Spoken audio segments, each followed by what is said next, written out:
There's a study at Harvard that says 75% of the people on this planet don't think the way that you do. So how are you going to really get along? But there is one person that you'll be able to, that you always will get along with, that will always be there for you, and that person is really you.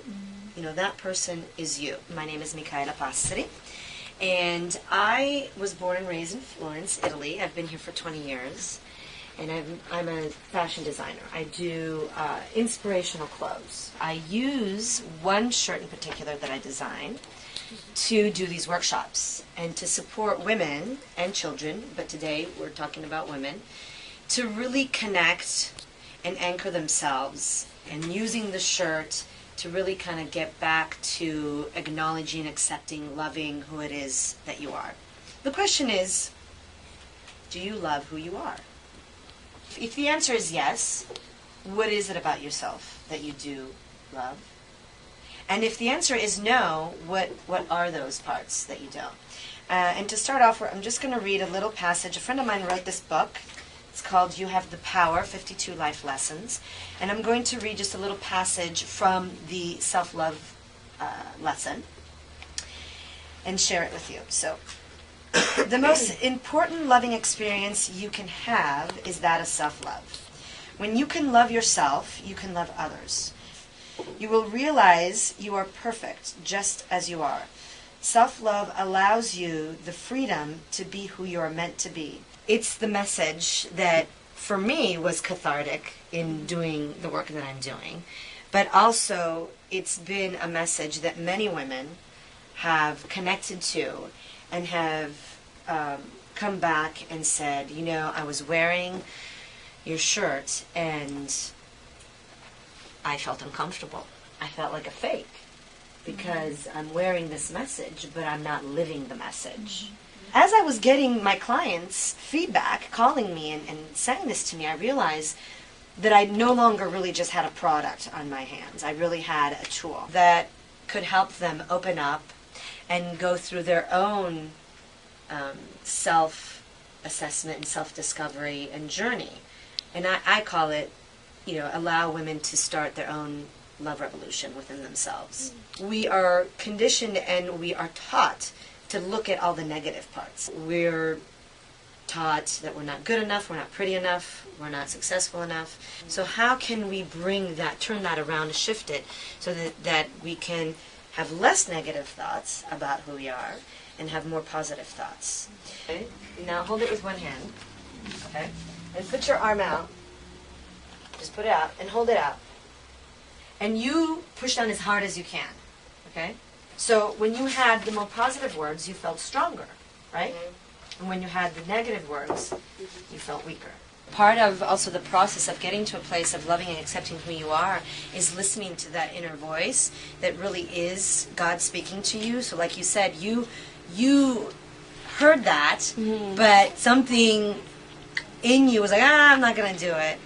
We got in a fight and I was like, never mind. Yeah, okay, right, never mind, right? And I don't want to be that person that, she hurts people with her words. I want to be that person that, oh my God, I love to be with her because she's so encouraging.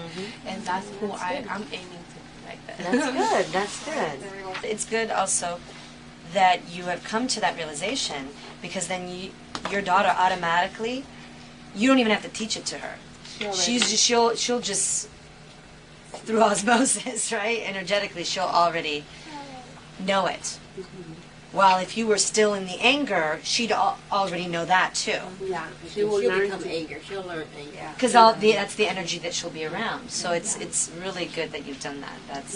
I'm so thankful. You should be proud of She'll yourself. learn anger and don't even know why. Yeah. What's wrong with her? So I wrote a letter to my sister, and I'll read it since I'm getting forward.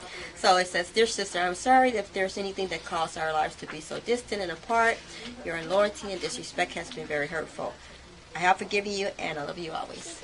So it's kind of like forgive and releasing, let go. It's hard. So it's really about forgiving, forgiving yourself for having done things that maybe, 1, hurt somebody, 2, didn't make you feel good, and 3, just we're not in alignment to your truth and who you really are, And then out of that forgiveness, you can then open up space to then come to acceptance. So accepting yourself with your gifts and talents. We're not taught to look at the gifts and talents. We're taught to look at the defects and what's wrong with us.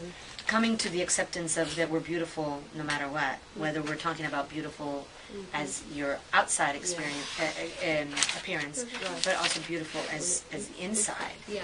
That inner critic is really probably what gets us even more than maybe somebody telling us something, right? Yeah. So now I'm going to ask you again, like now that we've kind of talked a little bit about this, do you love yourself? And if you know, what are those things about you that you do love? You're going to write a love letter to yourself, keeping in mind those things. Okay? As a child, my mother would tell me that negative, she would, Right. she's like, you're left-handed, you don't know how to write. She just shot me down. She said, you're Right. stupid, this, Right, that, and right. the other. So, but today I do love myself. I was able to let go in our session. I've learned to forgive myself for, my reactions that were negative to what I was receiving from my mother, and today I can forgive her. Right. Seeing and acknowledging that whatever she said to you had nothing to do with you. Right. Exactly. It was her stuff. Yeah. When you're a child, you don't know any better. Right. You took it on as part of who you are. So it's important to have tools and have things, even writing this letter. You can do this anytime that you feel down or that you feel that you need to express yourself. You can write you don't even have to send it to them. Writing a love letter from really a place of vulnerability, authenticity, and love can really support you in shifting. You have the power to make the choice. You can choose to let it go and start fresh, and let's communicate and let's talk about our differences and move forward. But until you do that, the cycle's going to continue. But it's really hard to stand in that and to not get tagged by what the other person says, right? Because sometimes the things that they say, they're very hurtful. Love is and loving yourself is really, it's work, because we are taught to not do it. So going back to the affirmations, affirmations, I have some examples here. What are they, first of all? They're positive statements written in the present tense. So I am, and believable to you. Now, I have to say something about this number 3, believable to you. At first, they might not be believable to you because of the conditioning. But if there is an affirmation that you connect with and that you really feel deep inside that is you, start saying it. And then with time and with the work that you're doing, it will become believable to you. So what I'd like you to do is just take maybe 5 minutes to write maybe one affirmation that speaks to you. What else would you say? Yeah, so I am a loving, beautiful, encouraging woman. It's a power statement. So I am. Because I am makes it a reality. So even if you're not in believing it yet, the I am will make it real for you. I accept myself for who I am, and I am beautifully and wonderfully made. Yes, beautiful. I am strong and understanding. Right. I am happy. Great. I like that one. I trust that my intuition is the very guidance from the universe and God. Okay. Just to know that I'm on the right path. So I To trust trust myself. myself. So I trust myself. Right. That would be a more powerful statement. That's true. I trust myself. The shirt, tying the shirt with the affirmations, and almost like a pre-meditation before you kind of go out and do your day, is really powerful. So I'm going to give everybody a shirt. You'll get to take it home. I would love to stay connected and just get your feedback on what the shirt does for you in the process that it kind of takes you to.